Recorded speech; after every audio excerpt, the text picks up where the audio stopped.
जादुई सोने के कंगन की कहानी। सालों पहले की बात है। काशी नगरी में रामदास नाम का एक मोची रहता था। वह काफी नेक दिल इंसान था।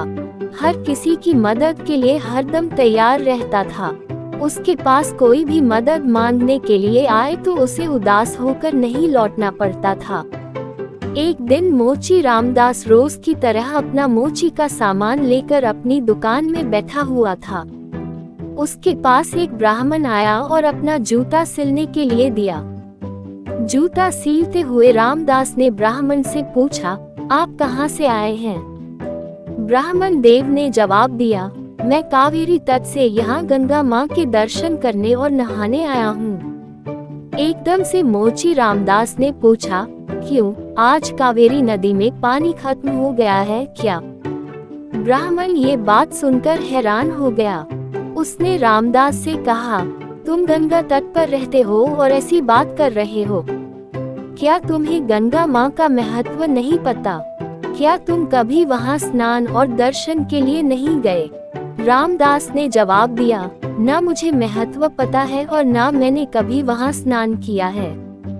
रामदास आगे कुछ बोलता कि उससे पहले ही ब्राह्मण देव ने कहना शुरू कर दिया, गंगा तट पर रहकर ना गंगा की शक्ति का पता है और ना कुछ और, तभी तो तुम्हारे भाग फूटे हुए हैं। उसके बाद ब्राह्मण ने रामदास को गंगा माँ की महिमा सुनाई।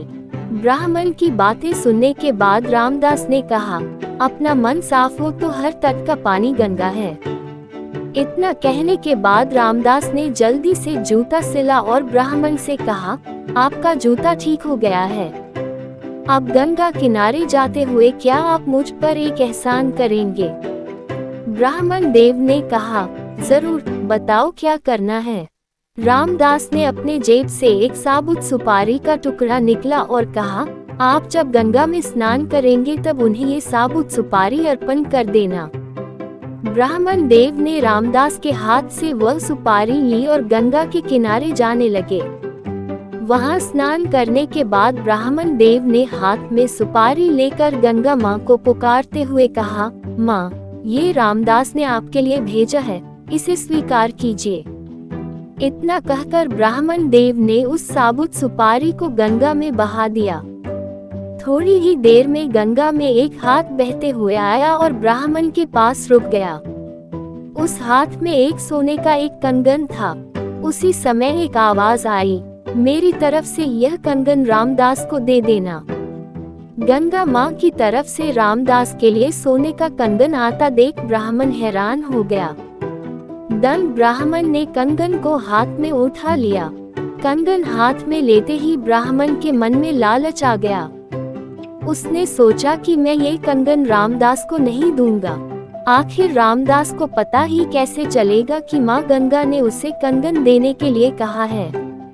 इस सोच के साथ ब्राह्मण आगे बढ़ने लगा। कुछ दूर जाते ही उसके मन में हुआ कि अगर मैंने ये कंगन बेचा तो पूछताछ होगी और मुझ पर चोरी का इल्जाम लग सकता है। मैं सीधे ये कंगन राजा को देता हूँ, वो खुश हो जाएंगे और इनाम भी देंगे। इसी सोच के साथ ब्राह्मण सीधे राजमहल पहुँच गया। वहाँ पहुँचते ही राजा को प्रणाम करके उस ब्राह्मण ने उन्हें कंगन भेंट कर दिया। उस कंगन की चमक से राजा और वहाँ मौजूद दूसरे लोग दंग रह गए। राजा ने कहा, ब्राह्मण देव, ये कंगन देखकर तो लग रहा है मानो ये स्वर्गलोक का है। राजा ने वह कंगन अपनी पत्नी को दे दिया। पत्नी ने जैसे ही कंगन पहना वह खुश हो गई। तभी राजा ने ब्राह्मण से कहा, यह एक कंगन है, मुझे इसका दूसरा जोड़ा भी चाहिए। रानी दोनों हाथों में ये कंगन पहनेंगी तभी उनकी शोभा और बढ़ेगी। ये सुनते ही ब्राह्मण के पसीने छूट गए। राजा ने तुरंत पूछा, क्या हुआ, आप परेशान क्यों हो गए? ये कंगन चोरी का तो नहीं है न? तुरंत ब्राह्मण ने जवाब दिया, नहीं नहीं राजा साहब, ये चोरी का नहीं है। तब राजा बोले, ठीक है, आप आज शाम तक दूसरा कंगन लाकर मुझे दे दो, तभी मैं मानूंगा कि यह चोरी का नहीं है। जी राजा साहब कहते हुए घबराया हुआ ब्राह्मण राजा के दरबार से निकल गया। राजा ने अपने कुछ सिपाही ब्राह्मण के पीछे लगा दिए ताकि उन्हें कंगन का सच पता चल सके। राजमहल से निकालकर ब्राह्मण सीधा रामदास के पास गया। उसने गंगा माँ द्वारा दिए गए कंगन, उसके मन के लालच और राजा की फरमाइश सबके बारे में रामदास को बता दिया। उसके बाद रामदास से पूछने लगा कि दूसरा कंगन कैसे हासिल होगा। रामदास ने ब्राह्मण की सारी बातें सुनने के बाद अपनी दोनों आंखें बंद कर ली। उसके बाद रामदास ने हाथ जोड़कर गंगा माँ से ब्राह्मण को बचाने की विनती की।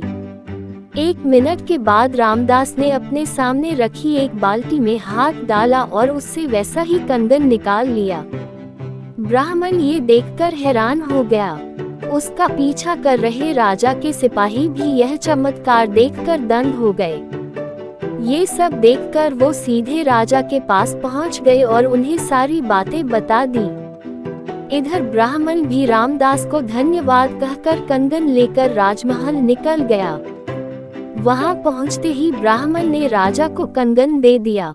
राजा ने उससे कुछ नहीं पूछा और चुपचाप कंगन ले लिया।